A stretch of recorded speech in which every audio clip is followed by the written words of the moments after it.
We sent our strongest warriors against humanity. Not one came back.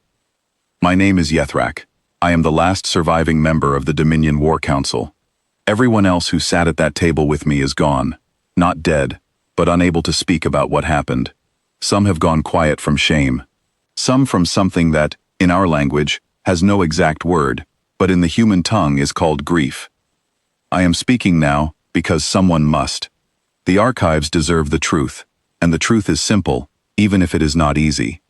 We sent our strongest warriors against humanity. Not one came back. I want to be precise about something before I say anything else. We did not underestimate the humans. I have heard that excuse repeated in the halls of the collective since the war ended, and every time I hear it, I want to correct the speaker. We studied humanity for 40 full rotations before we made our decision. We collected data. We ran projections. We built threat models. Our scientists were thorough. Our military analysts were excellent. We simply did not understand what we were looking at. That is a different kind of failure, and it is the kind that deserves to be recorded honestly. The first reports reached us when our long-range probes finally mapped the third arm of the spiral galaxy. Our cartographers had ignored this region for centuries.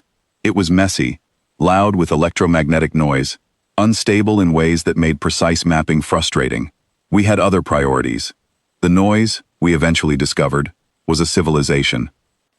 The early assessment described them as small, brief creatures, carbon-based, walking upright on two legs, living for only 70 to 90 cycles.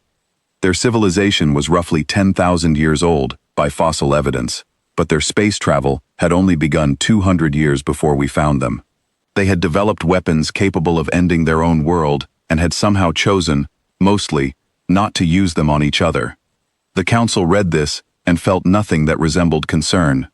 Why would we? The Dominion had stood for 800,000 years. We had expanded across 400 star systems. We had faced 47 different civilizations and absorbed every single one of them, either through diplomacy or through force. We had fought the Keth, the Moravar, the crystalline hive minds of the Sixth Ring. None of them had lasted more than a generation against us. There was one voice of caution. High Assessor Toran, who had spent her career studying emergent civilizations, raised a single observation at our first briefing on the humans. They fight each other, she said.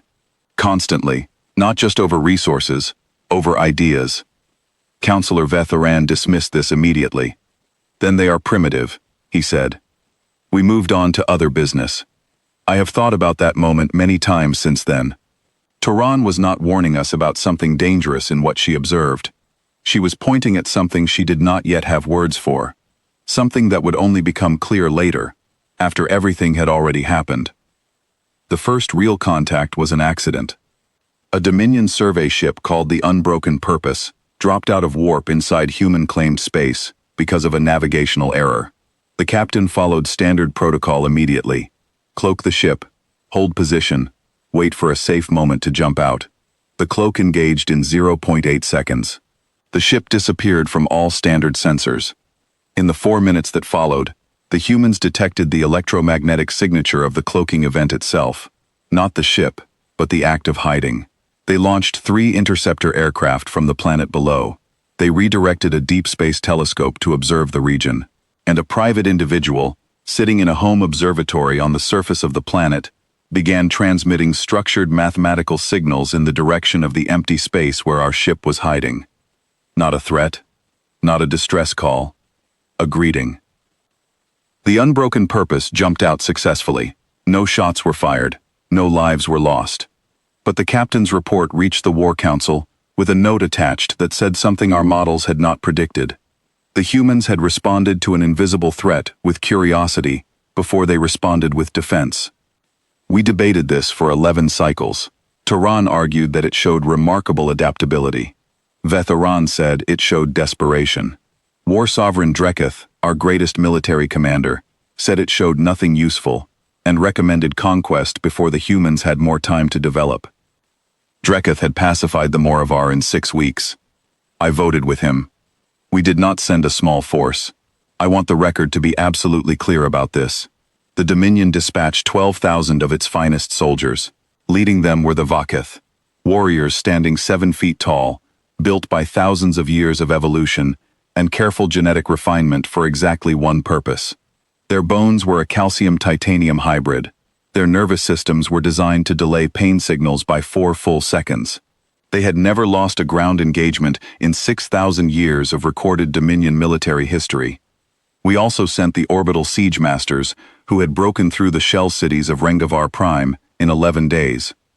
We sent the Kethmind, a psychic collective of 11,000 linked intelligences that could coordinate tactical decisions across 300 kilometers of battlefield without a single spoken word. In their entire history of service, the Kethmind had never once been surprised by an enemy action. And we sent Drekath himself, commanding from the Ascendant Wrath, our largest and most powerful warship, carrying weapons capable of reducing a continent to dust. The night before the fleet departed, Drekath recorded a short message for the War Council. He smiled in it, which was something he rarely did. "Save me a seat at the victory feast," he said. We laughed. We never held that feast. The first sign that something was wrong arrived before a single shot was fired. When the Eternal Vanguard dropped out of warp at the edge of the human solar system, the humans were already there, not scrambling, not panicking, not desperately organizing a last-minute defense. Waiting.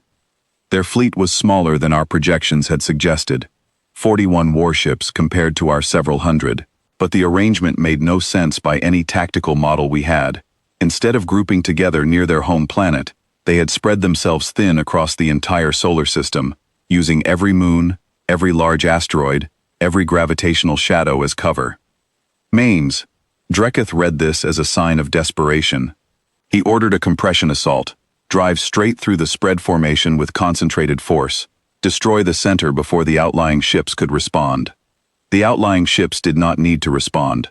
They had been waiting for exactly this movement. What followed was a battle I have spent years studying and still do not entirely understand. Drekath was brilliant. When his formation began to collapse under attack from positions he could not predict, he adapted immediately, splitting his fleet into 3 pursuit wings. He did everything correctly, according to every principle of warfare the Dominion had developed over 800,000 years. He was fighting an enemy that had thrown out those principles and replaced them with something we had no name for. On the 8th day, the Kethmind went silent. 11,000 linked intelligences, the nervous system of our entire tactical operation, stopped transmitting in a single simultaneous moment. Not jammed, not destroyed, silent. We learned what happened only much later, after the war was over, and we were finally able to piece together the sequence of events from recovered records. 12 humans had done it, a unit the humans called a Special Operations Detachment, 12 individuals in total, who had spent 4 months before the war even began, placing tiny electromagnetic devices inside Kethmind vessels during what had appeared to be routine border patrols. The devices activated simultaneously on a timed signal and created a resonance pattern that disrupted the link between the 11,000 minds, not destroying them, but making them suddenly, completely alone, inside their own heads. When we recovered those vessels, we found the 12 humans still aboard. They had not escaped. They had not tried to escape. Each of them had known before they boarded that they were not coming back. Their personal records made this clear. Their commander, a woman named Major Adara Solis, had written a letter to her daughter the night before the mission. The letter was short. It ended with a sentence I have read many times since.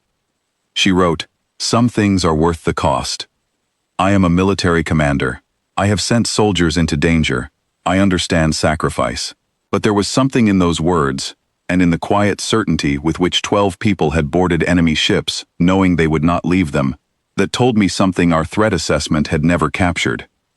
These people were not simply brave. Brave soldiers fight through fear.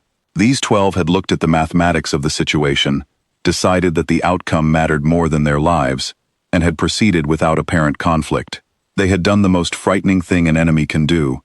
They had already made their peace with the worst possibility before it arrived. When Drekath lost orbital advantage and could no longer sustain the fleet engagement, he moved the war to the surface. He inserted the Vaketh into 4 of humanity's largest cities, calculating that the shock of having unbeatable ground warriors appear in their most populated centers would force a rapid surrender. I received one transmission from the Vaketh commander before communications collapsed. The humans do not retreat into buildings, the commander said. They retreat through them. Every building in this city connects underground to the next. Every corridor looks identical. We are losing cohesion. They have mapped their own city as a battlefield, and we are outsiders walking into a trap without edges. Then silence. What the Vaketh encountered, we later understood, was something the humans had learned from their own brutal history of city warfare. They had studied their own past.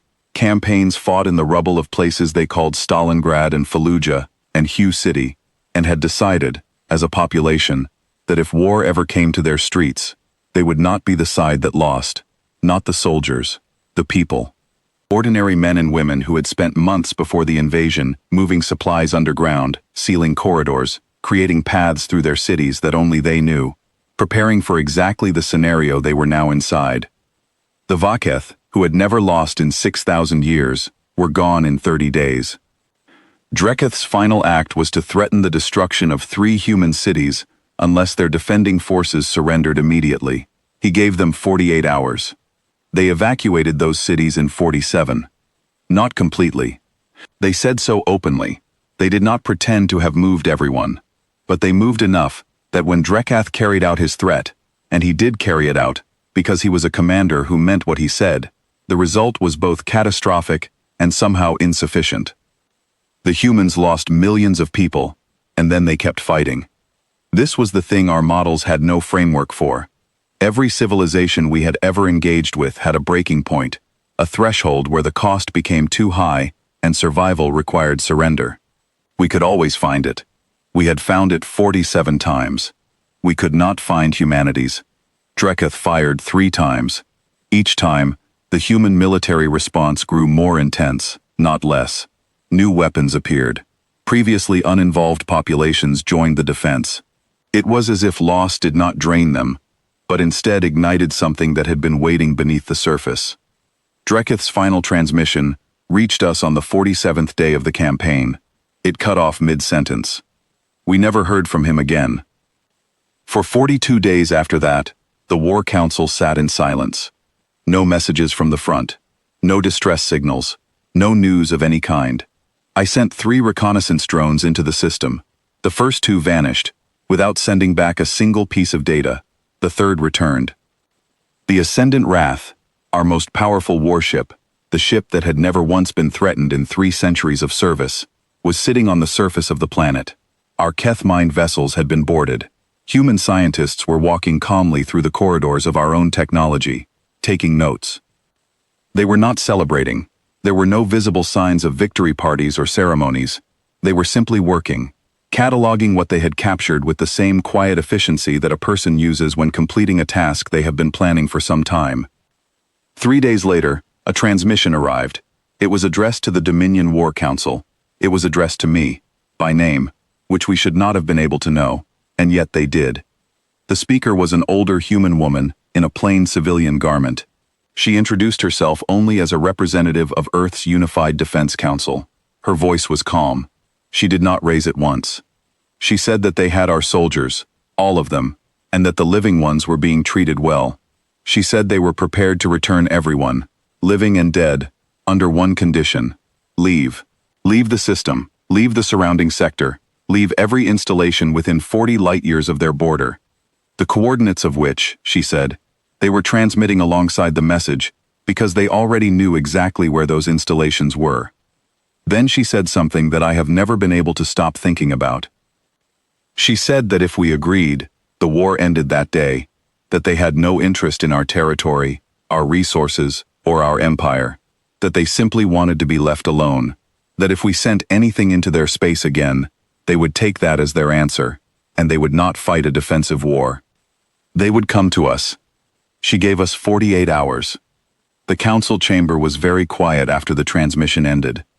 It was Turan who spoke first, the same woman who had raised her concern 40 rotations ago about how much humans fought each other. She said, "They lost millions of people. Their world is still standing. Their tone is not relief. It is not exhaustion. It is offended. They are not angry because we nearly destroyed them. They are angry because we made them work for it. We accepted the terms in 26 hours. There was no real debate. I have spent the years since studying humanity, reading the history they sent us, as part of a cultural exchange program that I believe was their way of making a point. What I have found is this. Every civilization the Dominion has ever encountered, including our own, treats what it has built as something precious and fragile that must be protected at all costs. This is why a sufficient threat always produces surrender. The cost of losing what you have built eventually outweighs the cost of submission. Humanity treats civilization differently. They have rebuilt from disease, from world wars, from disasters both natural and self-made, again and again throughout their brief history. They do not seem to experience what they have made as fragile. They seem to understand it as something they know how to make again. A species that is not afraid of losing what it has built is something the Dominion had never encountered. We were fortunate they only wanted to be left alone. We are, every day since, very grateful for that.